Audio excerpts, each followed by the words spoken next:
Welcome back to another episode of Showtime Radio Podcast. I am your host, Showtime, also known as Jenna. And before we get into this video, make sure you like, comment, subscribe, click that notification button so you know when I drop a video. And tell a friend to what? Pull up, pour up, any drink of your choice, and tune in as we dive into these hot topics. Y'all, it has been a struggle yet again. Like, I don't know what is going on, but I'm not feeling it. Like, what the what? Like, what in the butt? Like, why is it so hard just for me to stay consistent with even dropping one podcast a week? Whatever, I'm not going to get upset and beat myself up about it. I'm just going to keep trying until I get it right. But before we get into this topic, I just want to cheers to you, boo. Make it nourish you, make it do what it do. Clink, clink. I'm drinking water today. Why is it not working? What the hell? Because I wasn't supposed to be putting my head back like a weirdo drinking it. All right, so y'all, so as you guys already know, I am a stay-at-home mom. I think I say it in almost every one of my podcasts. And basically the point of this video is for me to be vulnerable with you guys, for me to have a comfortable and safe space to just dump everything that I'm feeling, and also to encourage and relate to other stay-at-home moms who may be going through the same thing or who have gone through the same thing, that can put a message underneath one of my videos or the whole video itself on YouTube, with encouragement and with encouraging words and some wisdom and some things that work for them. So lately it's just been extremely I cannot tell you enough how hard it's been to just be a stay-at-home mom, just to get through a day, just to not seem frustrated, not to come off mean, not to come off snappy, not to come off aggravated, agitated, not to feel like, your body is like itchy and you can't be touched, like feeling overwhelmed, not to feel like you don't want to wake up and wipe somebody's butt today. You don't want to wake up and have to repeat yourself a million times today. You don't want to have to wake up and worry about breakfast, lunch, and dinner. Like, you just don't feel like doing these things. You just want to be your own person just for a day or two or a couple of days, whatever, wherever you are in your stay-at-home mom journey. And so that's exactly how I've been feeling. Like, I've been trying to get a podcast done. It's been on my to-do list. If you haven't watched that video, go watch my videos about to-do list. But it's been on my to-do list of making a podcast. But I think that God prevented me from making a podcast because, like I tell you guys before, I like him to tell me what topics to talk about. I don't want to just get up here and just be talking about topics. I like for him to guide me through. And so I think that he prevented me from doing the podcast during the times that I wanted to, because he wanted to get me to this place of not only not having the kids today, thank you mom and my sister for watching them, so I'm able to have that time to not feel rushed and record, but also to get me to this place of, I just need to say what needs to be said about how I'm feeling and how it might have an impact on any other stay-at-home moms. That was so hard to get out. So I just wanted to put that out there. And so the first thing I want to address is that it is okay to recognize that you still are a human. Yes, you are a mom. Yes, you are a girlfriend, wife, fiance. Excuse me, Lord have mercy. I love that guy. What's it called? It's okay to recognize that you are still a human being. You still have human being feelings. You still were your own individual before you brought these beings into this world. So when you wake up and you have days or weeks or months or fall into, we'll get into that. But when you wake up and you have days, weeks, or months when you don't feel like doing the things that I listed earlier, such as feeding people, wiping their butts, telling them to stop doing things a million times, doing the laundry, picking up after your kids, and yourself, and getting people dressed, getting yourself, like all the stuff that it takes to be a stay-at-home mom. It's okay not to feel like wanting to do that, because what do moms do at the end of the day? We still get up and we still do it, and so allow yourself to have that grace to be like, yo, I don't feel like it. I don't want to be that today, or I don't want to be that for the next couple of days. I don't want to see my kid's face for the next 2 days.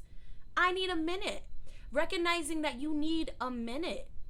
And it's okay to have that minute because you're not feeling up to the task today.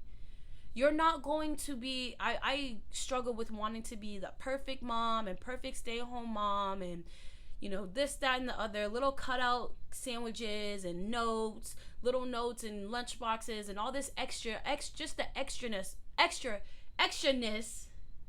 whatever, of it all. And kudos to moms that do it. Like, I stay on Facebook and YouTube shorts and TikTok watching the moms that make those videos and get it done, because it inspires me.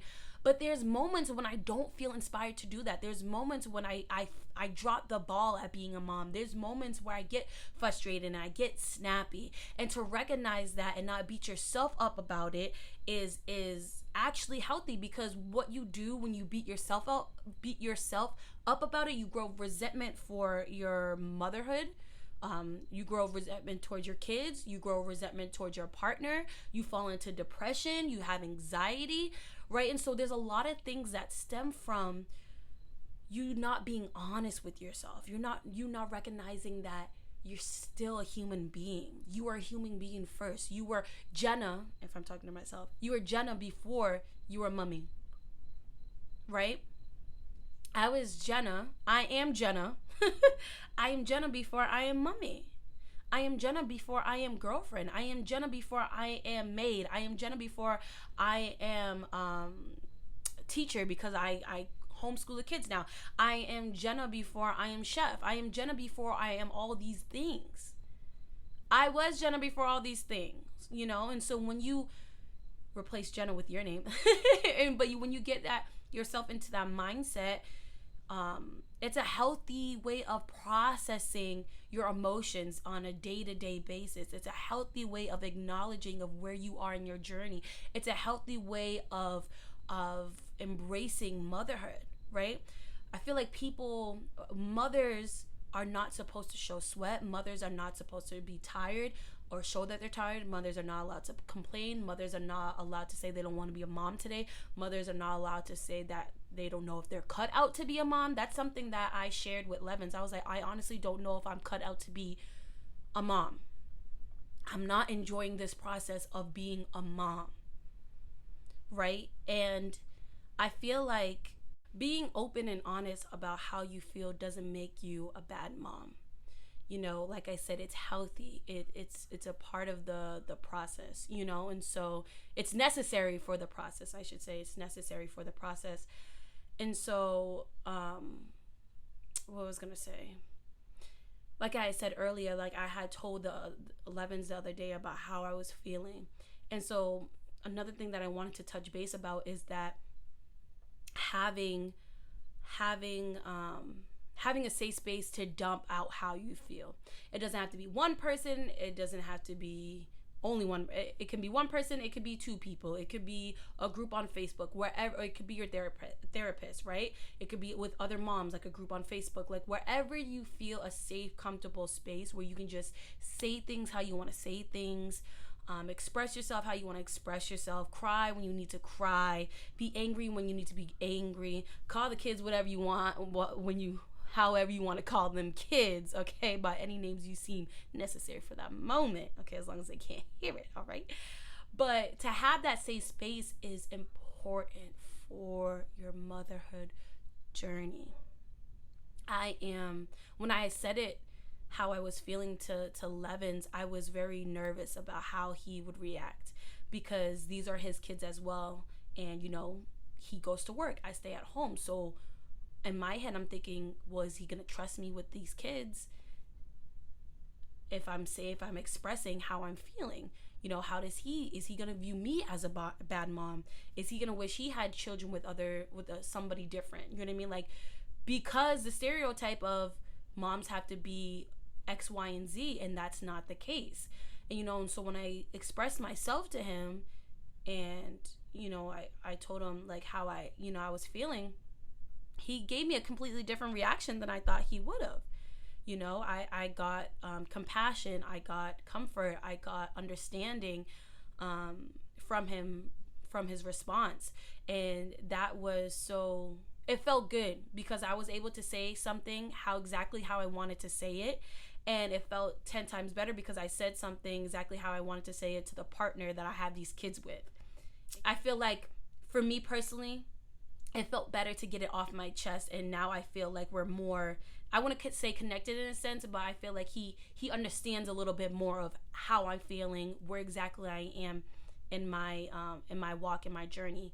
And so to have that safe space with somebody to just say it how it is, to just be real and raw about how you feel in that moment, in that month, in that year of motherhood is something you need to, if you don't already, you need to find, and you need to take seriously, and you need to use as much as you're able to, so you're not just holding it in, because again, holding it in causes resentment, it causes guilt, anger, depression, anxiety.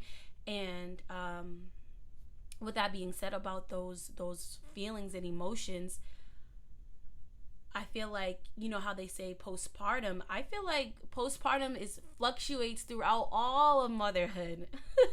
Or if not all, then definitely the beginning stages, especially while your kids are young and you really, really have to tend to them, because you're taking some, time away from yourself to pour into this other human being, when in reality, you need that constant pouring into yourself, because you're trying to figure life out just like they're trying to figure life out. We're all trying to figure life out, And so although you are a parent, you don't always have all the answers. Although you are a parent, you may not be the strongest at all times. Although you are a parent, you may not feel the most confident at all times. So, just to be able to understand that you may fluctuate. Sometimes your postpartum depression can fluctuate. Sometimes you have to recognize, okay, am I entering that season again when I'm feeling this way? And then what do I do about it? It's very easy, especially if you're at home all the time. Like, I try to be out and about as much as I can. I try to be out and about as much as I can. And as you guys already know, or if you don't, the four of us, me, Levins, and our two kids live in one room. So I try to be out and about, like out the house, not just out the room, out the house as much as I can, because you can lose yourself inside the house. You can lose yourself doing everything the same way every day. You can lose yourself when you limit yourself as a mom. Sometimes I get in a funk. Sometimes I don't know if I would consider it my postpartum depression fluctuating or not. I'm not really sure. But sometimes I definitely can get in a funk, and sometimes it'll last a couple of days, some last a month, some last a week. I haven't gone in a whole year, thank God. But so definitely just be mindful of where you are mentally and emotionally, and understanding that I don't care what no one says, okay, birth, whether they came out through you vaginally or you were cut open, it lingers. It lingers on your body. It lingers on your emotions. Like, it just lingers on your spirit. All that. It just lingers. And some, it may be longer for others. So definitely check in with yourself if you need to seek out a therapist. Again, if you need to talk to people and just say things how you need to say things, definitely take that into consideration, because we're all out. All us moms, especially stay-at-home moms, are out here trying to make it through the day, make it through the hour, really. Just trying to make it through the hour. Also too, not limiting yourself to just being a mom. You're more than just a mother. When you become a mom, that's like an extra blessing. That's an extra battle that you were capable of taking on, and so he thought you were strong enough, confident enough, and the list goes on. And so recognizing that it's something added to your plate and not your whole entire plate, right? Motherhood is adding to being a mother is added to your plate, but it's not your whole plate. It doesn't make up who you are, Like I said in the beginning, I am Jenna first, a mom, a girlfriend, a content creator, a podcast hoster, whatever, sister, daughter, and the list goes on, right? I am, say your name, I am first. Then say what you are after. If you need to, and put it in your notes or put it somewhere around your room, I'm good for that. Write it down. Say, I am your name first. Then underneath, you write what you are that follows, right? Really, you could say, I am a daughter of God. I am Jenna. I am. but we'll start off with I am, and then I am also blah blah blah blah blah blah blah. Don't lose who you are, because that is the quickest way, again, to lead. Motherhood has so many gateways of leading to depression and anxiety and anger and resentment. There's so many doors that if you don't make sure that you are watching, could easily be open, right? Easily could have something come out of it and disturb your peace. Two-way, things can go in and things can come out. So you want to make sure that if a door does not need to be open, do not open that door within your life. You need to guard each door with your life. You're fighting for your life. You're fighting to get through each day as a mom, but especially as a stay-at-home mom, because that's what this video is targeting, because I'm a stay-at-home mom. Okay. But again, so don't limit yourself. Don't limit yourself of what you're able to do. Don't stop doing the stuff that you love. Don't stop making time for yourself, even if it's only a little bit of time for yourself in that day, in that moment. Don't stop tending to who you are, right? Yeah, that honestly leads into the next one of the limitation is don't stop tending to who you are. I wrote on my to-do list today, I know that my mom was taking the kids, and so I put self-care on my to-do list. And your girl shared her legs. It's been a minute. I've been trying to get to it, but I've been so depressed and down and anxious, and the days just go by so fast that I haven't tended to myself. I haven't done my nails. I haven't done my skincare for my body. I haven't taken that time to take care of Jenna, and it's okay to put yourself first before you put the kids, just like on the airplane when they tell you to put your mask on, and then so you could tend to other people, because if you can't save yourself, how are you going to save anybody else? So tend to yourself, take care of yourself, love yourself, encourage yourself. I've been writing to God and journaling every day if I can get to it, but I've been doing pretty good. I think I've only missed 2 days, and that's when things were really, really Lord have mercy. It was really crazy, but it feels good, especially the journaling part, because so I start off with writing to God and I give him thanks, but then I also dump on him what I need him to do or fill me up with, or whatever the case may be. But then I also journal after and write in the write as if I already had such things, telling myself I'm proud of myself, telling myself I'm grateful that I accomplished X, Y, and Z, telling myself that, girl, if you can only see what you're doing in the future, keep going, encouraging things, keeping that light lit inside of me, keeping my dreams alive, keeping that love for God and for myself alive, and so tend to yourself. If it's getting a couple days, you notice a couple days are going by and you haven't did something for a self-care or a loving gesture towards yourself, back it up, roll it back, make it plain. Come here, Jack. What you doing? It's time to whoa, wait a minute. It's time for me to have some time to myself. That was so hard. Time for me to have some time for myself.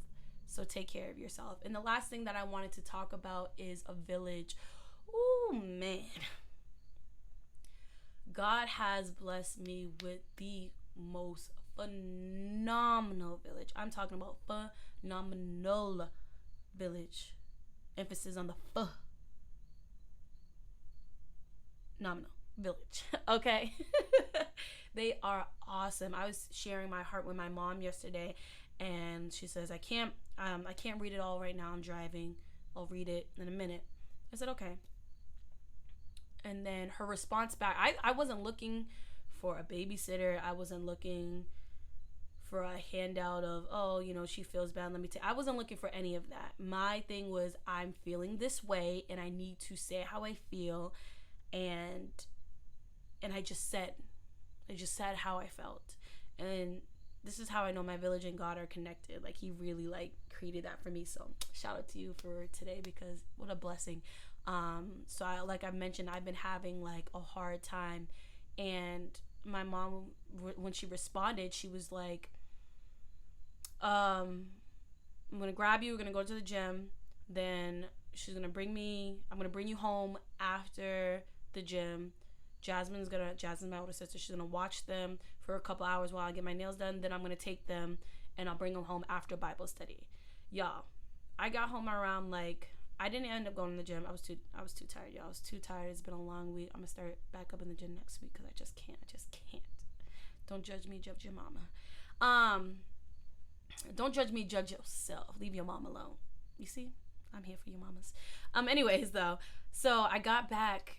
I ended up just having my mom take me to Walmart because I had to grab some stuff to make dinner with, and then I got back and it was still 11 something, and right now it's 2:37, and I literally have until after 8 o'clock. They'll get home after 8 o'clock, and I packed their pajamas. She just texted me, she got them pizza for dinner. It's all just, you know what I mean? It was just so needed. It was just such a, it just felt so good to know that I have people to lean on, and that ties into it's great to be able to say how you want to say and dump that out, how you're feeling somewhere onto somebody, not onto, but having that conversation with somebody. But it feels amazing as well to know that, hey, I'm struggling. Hey, I'm drowning right now. Hey, I don't know, I'm losing my mind. Hey, I just feel overly stimulated. And your village is I got you. What do you need? I'll take them for you. Without even asking, right? Without even asking, she just knew to take them off my hands, right?